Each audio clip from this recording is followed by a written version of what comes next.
po, masarap na binagoongan na baboy. Iteterno ko po yan sa nilagang talong o piniritong talong. O kaya ay nilagang talbos ng kamote. No? Ayan po gagawin natin. No? Bibili po tayo ng bagoong na hindi masyadong maalat, yung pong malinamnam. So may dalawang uri po ng bagoong na nabibili sa palengke. Yung pong pulang-pula maalat po yun. Yung pong medyo maputla, masarap po yun, konti lang po ang asin nun. At yun po ay matagal nang naburo. No? Kaya titingnan nyo rin po, pag bibili kayo ng bagoong, baka ang mabili nyo po, bagoong na sapal, meron pong ganun. Bagoong na alamang, pero may halo pong sapal ng nyog para dumami. Malalaman nyo po pag may halong sapal, pag niluto nyo po, yung mantika po nawawala. Pinatuyo ko po ang bagoong na gusto lang po ang alat.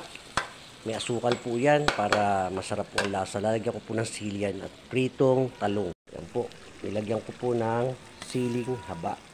So hindi ko po yan dudurugin para hindi po masyadong umanghang. And then magpiprito ako ng talong. Prito pong talong, masarap po yung talong, lalo na ipapartner po natin yan sa bagoong. Ipapartner po yan sa binagoongan kong baboy. Yan po mga talong. Pag mainit po ang panahon, maganda po yung mga talong, lalo na po yung talong na Pangasinan. So lalaga lang po natin to, sasawsaw po natin sa bagoong.